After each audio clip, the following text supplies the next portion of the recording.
books galore. Let's read this one first. Bobby, here's the list of supplies this week. I know you're angry that I haven't paid in a month. Please wait a little bit longer. I have some money coming and I'll be able to pay you soon. Beans, cigarettes, tonic water, white bread, butter, eggs, copper wire, solder spool, vinyl tape, gasoline, butane, leeches, as many as you can get alive. Buffer, Bullard owed him money. God. Harris Bullard, I am woodcutter. You will complete your research and then hand it to me. Or we can discuss the South Pacific in 1944. What? Okay. Okay. What do you do?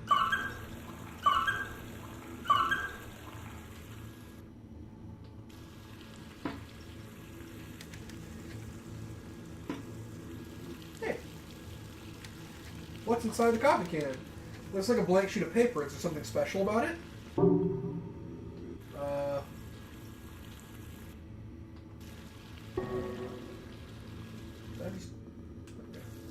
I thought I just, like, got water all over it.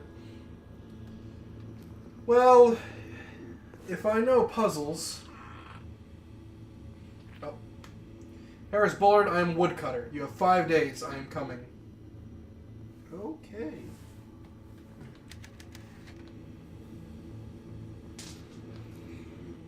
Don't go all the way over, please. Okay, thank you. So, I have a feeling that what I need is to do this right here. Blank page. Can't believe that worked. I do.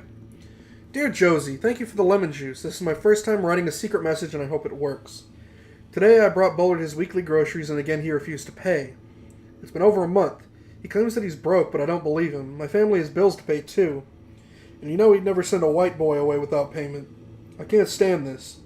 My mom listens to Dr. King on the radio nearly every week, and she says we've got to be vigilant but peaceful. But I'm tired of being peaceful. If somebody doesn't pay you for your work, I think you should take action. Next time I come around, Bullard's going to pay his tab and we're going to have some words. Maybe more than words. Don't worry about me, though. I'll come prepared. Bobby. Yeah, the time period of this game seems to be, during Civil Rights Movement. So, there's definitely stuff going on. Ah, no! Stop. Good. Go back. Holy hell. I have never regretted opening a door so much in my life. Oh. Okay. Moving forward. Holy hell.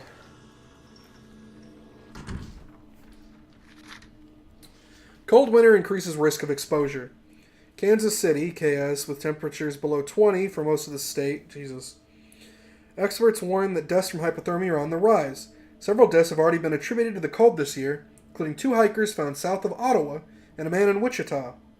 December is one of the deadliest months, said Charles Manning, chief medical examiner at Ottawa PD. People don't realize how cold it's gotten and go out unprepared.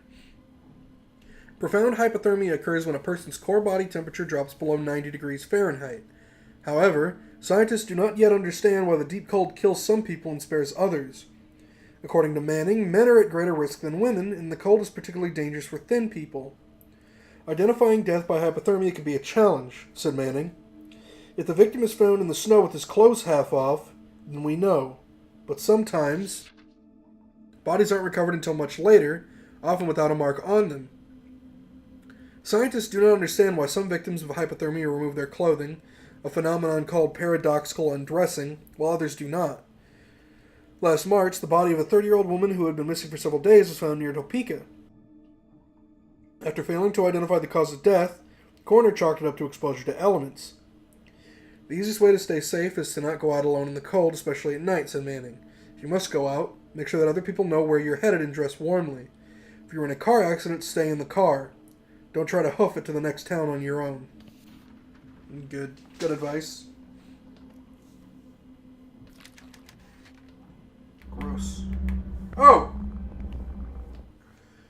Okay! More Crystal Cave by Bobby Sawyer. Hope you like these. We rounded the corner and Johnson stopped dead, like he'd been given an electrical shock. I about ran into him, cursing before I heard it. From somewhere far ahead, deep in the darkness, somebody was singing, a woman's voice. It echoed off the crystal walls and then seemed everywhere at once. The song was so faint, I listened hard but couldn't make out the words. The melody was odd, ghost-like, but it was definitely a person singing. Johnson turned and looked at me but didn't say anything. We both understood. Somebody was down there. Somebody who must know the way out. We were saved. We broke into a run, then Johnson cradling his arm as we tried to cross the forest of crystal, scrambling over translucent beams of amethyst big as fallen redwoods. I slipped, hit the smooth surface hard, got up again. We followed the woman's voice deeper and deeper into the cave. Jimmy got to the plateau first. I could tell before I made the rise that something was wrong. In the middle of the mesa was a sort of hatch, like something off the deck of a submarine. It was round and made of steel, and sticking out of it was a metal locking wheel. The woman's song drifted up from it like smoke. I looked back at Johnson as I grasped the handle. He was out of breath, still clutching his wrist where his hand had been, trying to keep the cloth tourniquet tight around the stump. He nodded and I gave it a turn. Alright, so... Oh, okay. I mean, that does make sense. We need all of them. There's a bottle. Letter A is printed. Okay. Anything else in this room other than dead guy in the tub? Anything in the toilet? Okay. Let's check the sink first. What? Okay, whatever. That's a flashlight. Cool. Oh, good. It doesn't have batteries. Good. Good. Just ordinary soap. Means I don't have to worry about that just yet. Okay. What do we have over here? Okay. Story time. If Woodcutter killed Bullard, he was pretty sneaky about it. No marks on the body, no sign of a struggle. Coroner ruled it was pancreatic failure. How do you kill a man without leaving a mark on him? And why return to the scene of the crime? God, I hope I don't run into that guy again. I really hope I don't. I already opened that. Check down there. Johnson City, Week in Review, Texas. President Johnson boned up on reports and correspondence at the LBJ Ranch today, pending arrival of cabinet officials for a wide-ranging review of defense and foreign problems. Defense Secretary Robert S. McNamara and Deputy Defense Secretary Cyrus R. Vance were due to arrive by Jetstar at 3 p.m. Central Time and will remain overnight at the ranch. Saigon, South Vietnam, the Viet Cong mounted an assault on the Bien Hoa Airport in Saigon on November 1st. Washington has yet to comment on the impact of the attack on U.S. operations in Vietnam. Neshoba County, Missouri. 18 men arrested by the FBI in connection with the murder of 3 civil rights workers are still awaiting formal charges from the state. The men alleged to be members of the Ku Klux Klan are accused of murdering James Chaney, Andrew Goodman, and Michael Schwerner, with the tacit cooperation of the local police. The 3 activists were visiting the area to investigate the burning of a church. Entertainment. The Supremes' Baby Love remains at the top of the charts this week, followed closely by Oh Pretty Woman by Roy Orbison. At the movies, The Outrage opened this week. Paul Newman, Lawrence Harvey, and Claire Bloom star. Okay. So, just some weird stuff going on, I guess. Alright. We've been here. Okay, we need to be careful.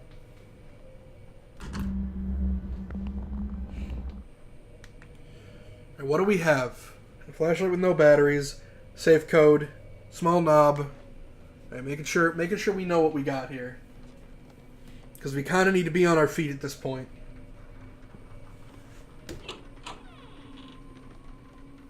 He came from the door on the left, chasing me up the stairs. Okay. Knob.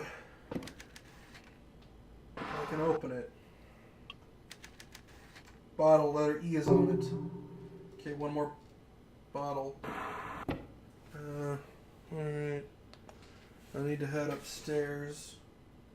Shoot. Alright, I need to be careful here. Safe is on the right.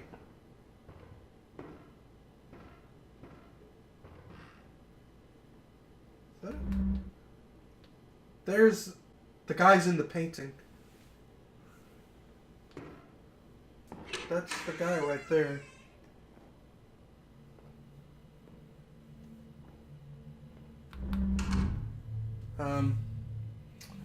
We better check this. Hi. Yeah, you have seen it before. March 26, 1958. Harris. How was your conference in Chicago? I can just imagine you prancing through the streets like Gene Kelly, swinging on lampposts and declaring yourself to be of such grand importance. Did you remember your lines? Was the audience rapt? Oh, my dear Harris, did you find a little chickadee to take back to your hotel this time? Well, you were gone. I had old Sam come over and change the locks. You left a few things here, which I have relocated to the curb for convenient pickup. I do admit that a few of your possessions may have ended up in the street, but in all honesty, they do not look out of place there. Do you remember the last thing you said to me, Harris? It was almost in passing as you slammed the door, but I heard it very clearly. You said, "You haven't got the guts." Well, I do have the guts, you rat, and I'm throwing you, your shabby things, these last 6 wasted years of my life into the rubbish bin. If I catch you around here again, I will alert the police with the sound of my shotgun. Forever yours, Cynthia. Alright. Well. Seems, grand. Okay.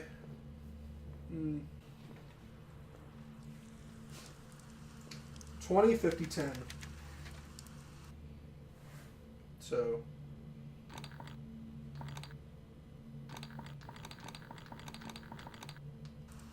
Whoops. Accidentally clicked off of it, so. 20.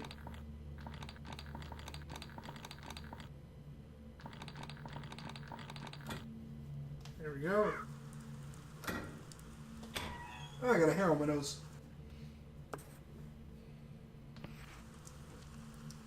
Lots of notes. Lunar dream apparatus altering the brain to achieve permanent idiofocus. By H. Bullard and J. Herrera. Abstract. William Benjamin Carpenter's work describing the Carpenter effect over a century ago continues to baffle psychologists today. We have struggled to understand the linkage between the conscious and the subconscious, particularly the ways in which the subconscious mind seems to wield special knowledge of which the conscious mind is unaware. Our research attempts to give the conscious mind unfiltered access to all the information stored in the subconscious by creating an artificial bridge between the two. We have done this in a rudimentary way with a set of lenses that refract light by tracking alterations in brain waves. But a more robust connection requires permanent alteration of the brain. The lunar dream apparatus combines engineering, psychology, neuroscience, and a bit of physics to create just such a connection. In order to give the subject some control over their own subconscious, we have chosen the moon as a mental mnemonic. After undergoing treatment in the lunar dream apparatus, the subject's conscious and subconscious are merged whenever a full moon is visible. This paper describes the construction of the apparatus, its function, the details of our research, and data recorded from our first test subject, co-author Josephine Herrera. This must be what the woodcutter was after. Did I say close that? Then I did, but... Bottle.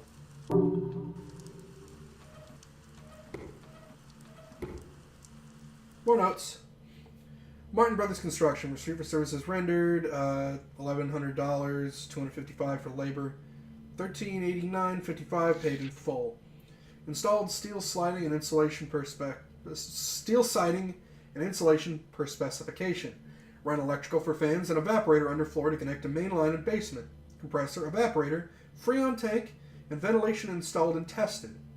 Replace standard door handle with locking variety per customer request. Okay. Joe, this is the only remaining copy of our research materials. I destroyed the rest. Take this and get out. After I'm gone, they'll turn this house upside down looking for answers. Josie, I know about the secret room behind your wardrobe. If you stash anything there, you must get rid of it. I've already cleaned out the freezer. I'm counting on you. Take the files, destroy the machine, get out of here.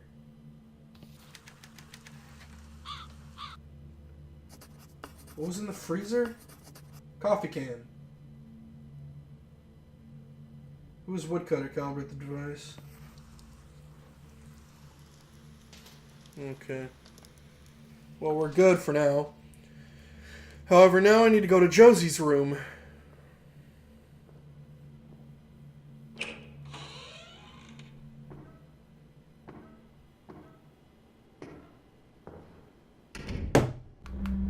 Sorry about that. Slammed my desk with the remote. They're kind of sturdy, but sometimes I forget where I am in a room. Okay. So, behind her wardrobe, there's a secret. Wouldn't you know it? What were you up to, Josie?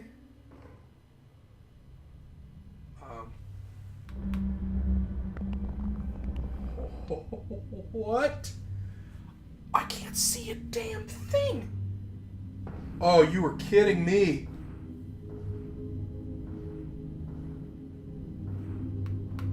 You're kidding me, boss man. I can't see a damn thing.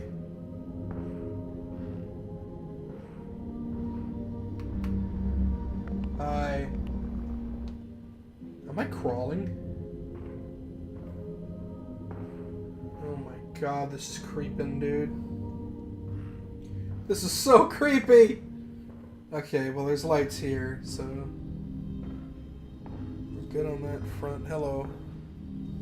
What's up with that? Ah!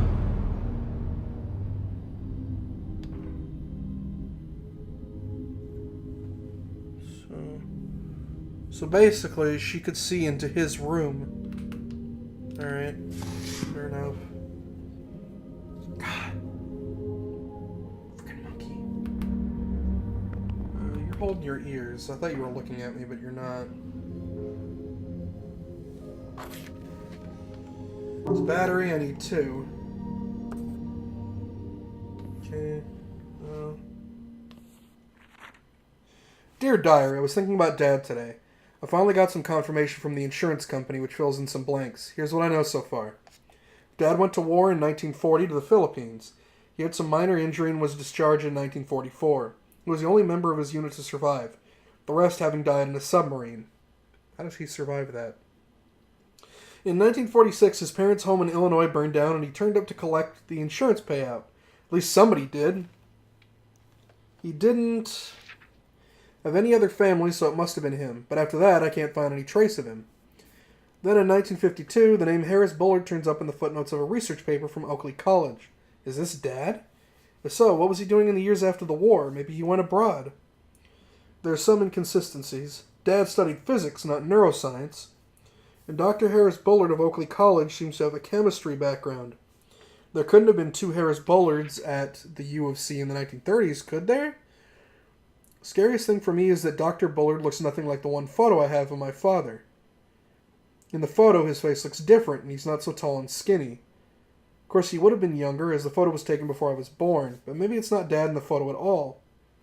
I changed my major to neuroscience and moved out here with one purpose: to figure out if Dr. Harris Bullard of Gov, Kansas, is the man who promised to marry Mama in 1939.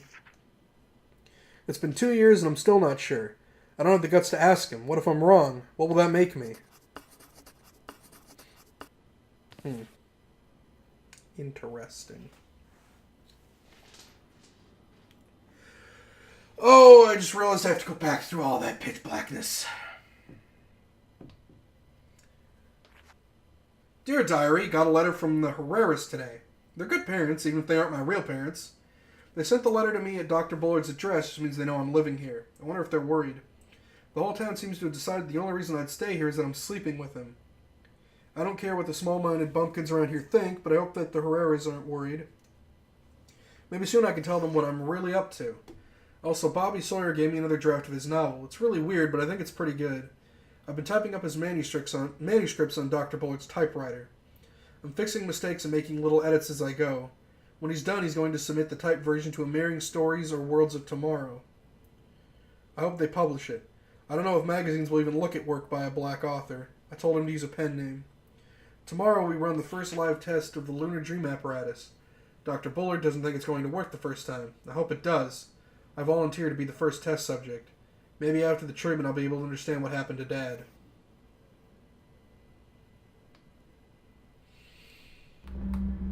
He's gone.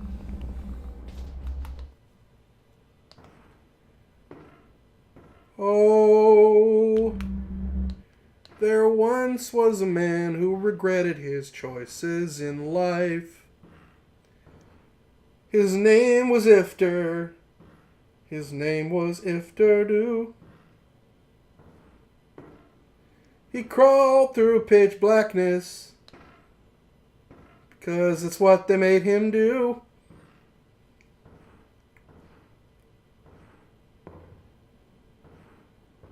I'm so uncomfortable right now. I'm so uncomfortable.